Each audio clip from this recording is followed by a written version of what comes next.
Okay, cool. So we're recording, so let's try that again. What's up, guys? Strikes and Strangles back again with a quick little prediction video for tonight's UFC. We've already touched on it, so if you want to see, just have a look at the live, you'll see what we said. Starting off with the first fight, we've got the Killian Salkhalid versus Anshul Jubilee. I'm sticking with Salkhalid. I think it's going to be a tough fight, but I think his all-round game and grappling control is going to be the difference in this one. Job, what were your thoughts? Yeah, my thoughts was Khalid's got the momentum behind him. He's got the recency of being in the cage behind him as well. Anshul hasn't lost. His last fight was in 2023. Khalid is also at home in Australia. So everything is on his side. And I reckon he should get that done. Very cool. You want to take us through the next one? I just can't really see my screen. The next one, we're going to have Jonathan Rickley versus Kevin Doucette. Jonathan 7-1, Kevin Doucette 10-3. That's all I know about it right now. So just touching on this one, I see Doucette looks like he's a seasoned grappler with some solid striking. So I think he's going to have an edge over McLeaf. I'm going to go with a submission for Doucette by submission in round 2. That's how I think it's going to go. Yeah, I don't know. Okay. That's cool. So then the next fight is Cody Steele versus Rongsu, lightweight fight. Apparently Steele is the one to back on this one. Apparently his striking is really, really good and he's got really, really good wrestling. So I'm going to go with the round 1 knockout for Steele. Round one knockout. So Cody Steele, if I'm not mistaken, is Volkanovski's main training partner. So he'll come in with a vast amount of experience and confidence. He's got the team in his corner as well. So definitely Steele would be the guy to go for. Stamp the name, put on a good performance. So I do expect to finish. I'd say probably end of round 2. Sorry, we're just going to let the cat out. Still banging on the door, scratching over here. Okay, that moves us on to the prelims. Drop them. Okay, yeah, we'll move on to Okay, so the first one is Toporia's brother, fighting Alexandra Toporia at bantamweight against Colby Thicknessy. And I think this is the one that people were talking about having Volk and Ilya in opposite corners. yes. So this one I think is going to be really, really good. I'm going to go with Toporia. Yeah. So people are calling this Volk and Topuria 1.5. We've seen Topuria obviously knock Volk out and got the title there. 1.5 is going to be this matchup where their students fight it out, so we see who gets the win there, and then 2 is where they match up later this year. I think I'm leaning towards Topuria,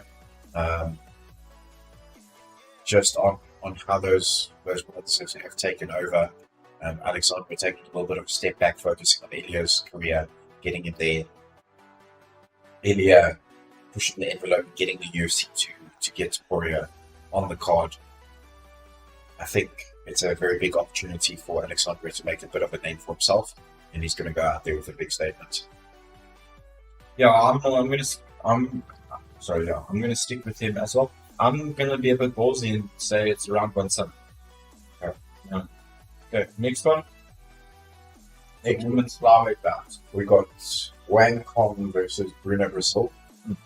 Okay, so Wang Cong, she got knocked out in her last fight, and she was a heavy favorite for that fight. And that's what happens in the MMA game. Is one punch can put you off. So I'm definitely going to go with her, and I think with a TKO. Bruna Brasil, strong opponent, but I don't think she's going to have enough to keep Wang Cong off her. Yeah, look, I think I agree with that. Just because it is a women's bout, we know how women's MMA goes. I'm actually going to go with decision. I don't think we'll see a finish in this. I think it will be pretty dominant 30-27 finish. Cool. So next we're going on to Tom Nolan versus Viacheslav Borshchev. Very cool name. Both guys kickboxing backgrounds. Borshchev coming from more of a traditional kickboxing, has a very good career that side. He's going to carry that in. Tom Nolan starts fast, finishes fast. He gets the first round finishes, if I'm not mistaken. I think this is the guy I'm thinking of. It's a very, very tough fight. Tom Nolan's going to be in his home territory. I do think I'm going to lean towards Borshchev on this one. I think in Tom's last fight, he ended up gassing a little bit, and they caught him in a little bit of trouble. Borshchev should have enough to get it done. Yeah, agreed. I think I'm also going to stick with Borshchev. I'm going to go TKO in round 2, late round 2. That's how I see it go. Then next we've got Jack Jenkins versus Gabriel Santos, featherweight rounds. This is an interesting one. We've seen both these guys fight. They're pretty good. I think Santos has slightly more tools in his arsenal. He's got stronger grappling and solid striking. So I think it's going to be a decision win for Santos. I would not be surprised if Jack Jenkins pulls something out of the bag and gets a finish, but I'm going to go Santos decision. Yeah, isn't Jack Jenkins the guy who breaks everyone's legs when he kicks them? I think that's what he's known for. So I don't think it will be an easy fight by any means for Santos. I'm leaning towards Jack Jenkins. I think he'll get it done, and also leaning towards a late finish or decision for the last minute of round 3 or decision. Cool. So that's your prelims and your early prelims. Next, we'll have a quick look at the main card. First one, Jake Matthews versus Francisco Prado, welterweight. I don't know any other guys. But looking at the numbers, I think I'm going to go with Jake Matthews via decision. I don't really have a comment on it. What do you think, John? Yeah, I also don't really have a comment. Jake Matthews, I think he's at. Just looking at the record, 20-7 versus 12-2. I think the 12-2 should take it. He doesn't lose as often. When those streaks start coming in, it's easier to lose. So I'll go with Manchester on this one. Righto. Okay, cool. Next up, we got Jimmy Crute versus Rodolfo Bellato, light heavyweight. So these are coming out strong, looking to bang. Both guys are trying to make their mark in the division. Gosh, I love Jimmy Crute. I'm going to go with him. I'm going to say TKO round 1. I think his power is going to be insane, and he's got good grappling. So, yeah, I think Crute gets a early finish. I've seen Crute before. He's on a little bit of a loss streak, it seems, eh? Yeah, well, he needs to get it back. That's what I'm going with. 3 losses and a draw. He's fighting.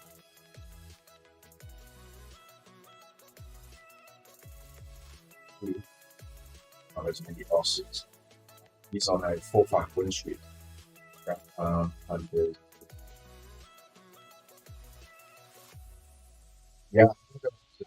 Okay. You're going to say finish as well? Yeah, let's go finish. Yeah. Let's see how Crute lost. Crute lost to the stoppage. Yeah. So for me, because it's a do or die for Crute, for me, we don't want to see him getting cut. I'm going to stick with him. I'm going to say he's going to get he needs a finish. He's going to look for it. Okay, cool. Okay, next one. Next up, we've got Justin Tafa versus Tallison Teixeira. Heavyweights, both boys can bang. I think I'm going to go with Teixeira on this one. 7-0 versus 7-4. Justin Tafa, he hits hard. He gets those first round finishes, gets those knockouts. But Teixeira seems like he does the same. Very dangerous to be in the cage with that size. 7-0 does say quite a bit. Sure.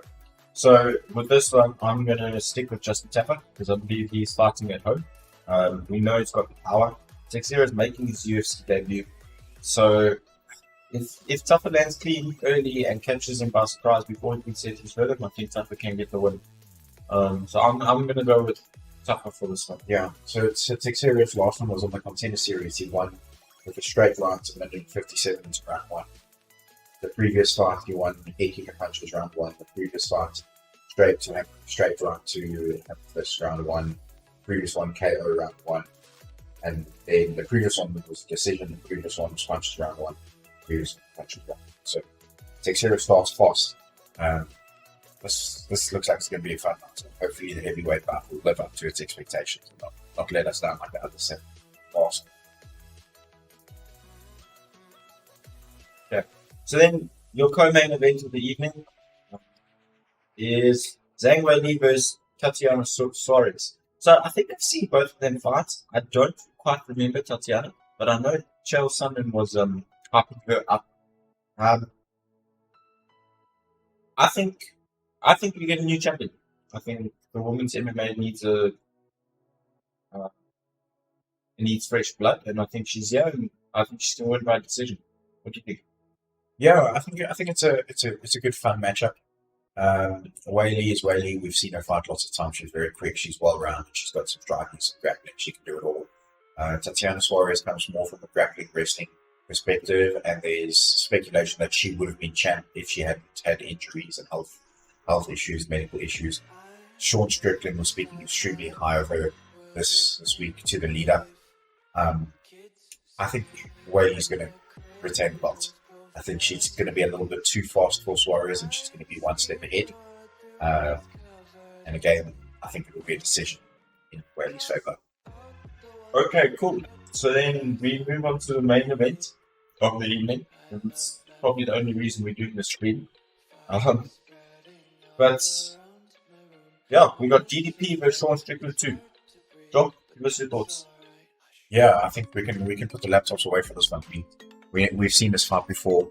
We think we know how it's going to go down, but I don't think it's going to go any way, shape, or form like the last fight. There's a lot of animosity from the previous build-up. There was a lot of untested waters. Both guys coming from awkward styles, or unorthodox styles, different backgrounds. Not knowing how it's going to clash. They've been there for 5 rounds. They've tested it. It's a split decision. So you're here at the rematch. This camp or this fight card, there wasn't that much build-up. There wasn't a lot of animosity between the two, except that Strickland wants to get it back, and DDP wants to claim his title and show that he did win in the first place, and he'll do an even better fashion now. I think it's DDP. I think it's going to be a finish. There's a lot of reasons why, but let me give Calvin a chance to talk, and we can get into it further. So yeah, for me, this fight, I think we've already watched it. We've seen it. To me, it's a little bit pointless. I feel like Strickland's throwing attention, and UFC is just keeping him happy. I don't see how Strickland gets the win by sticking behind his jab and his team the whole fight. I've seen a few things on his Instagram. It looks like he's been working on his takedown defense, and he might look to throw more hooks. Early, I think it's going to be again battle of wills. Whoever goes forward more will get the momentum. The later the fight goes, it just favors Dricus more, especially with Sean coming out with staff. I mean, he says he doesn't have it, but I mean, as a fighter, you know what it is, what it looks like, what it is, and what those repercussions are. I don't see Strickland winning. The only way I see him winning is by a decision and in points, but I don't think he'll make it through to those last few rounds. Not with Dricus' new confidence after finishing Izzy. And obviously they felt each other, so there'll be some minor adjustments based off of the last fight. And I think Dricus gets a TKO late round 3, early round 4. That's what I would say. Yeah, so you touched a little bit on the staff. What I want to also just touch on is I watched a little bit of Embedded in the behind the scenes, and Dricus said that he's had his best weight cut ever, and he was looking extremely excited, ready to go. If you saw the look between the two guys' eyes and the face-off, Dricus looks absolutely hungry. He looks absolutely ready. I think he's blossoming into a very, very good champion, and us as South Africans, we're so proud of it, and we're so happy for it. He's also going to be walking out to the national anthem again. I think I saw that somewhere, if I'm not mistaken, it was an interview with Dricus Du Plessis. And as a South African, where you grow up watching the Springboks play, and that's the time where you stand up and you sing that anthem, you get goosebumps, and there's so much pride that goes in it. If he does that and he goes out to that anthem again, oh man, Strickland's in a lot of trouble. Strickland, he really has to change his whole game and his whole way of fighting if he wants to come out on top here. Dricus needs to go out there and have fun. I think we see a Dricus KO. His KO figures need to catch up to his submission figures. So last top fight was a submission. I think we see a KO this time. Yeah, just touching on that. I mean, we've had a lot of banter from Sean. I'm going to call it banter because nobody believes what he's saying. To the death, Dutchman. I like the new nickname for DDP. I think Dutchman is fitting. But I mean, Sean's to the death versus Dricus's kill is two completely different things. I mean, Dricus will go down swinging and Sean's going to hide behind his card. What's it? Our card guard. So, is what it is. Look, I'm not going to knock Strickland too much. I do use the technique as well based off of him, and it does work in certain situations. But when a guy's throwing big, powerful shots at you like that, you don't want to have your hand down. So yeah, I guess that's what we got for the predictions. Let us know in the comments below what you guys think. Steve, we'd like to see your comments. We know you're watching as well. And then we will probably just sit around and wait for the fights to start, chat a bit of nonsense. So yeah, hang with us. Cool. Can we take like a... Wait, the fights looks like they've started now, right? No, not this one. Yeah. Oh yeah, so we'll start. So we're going to find the link and... Cool. Okay. I'm going to put us on a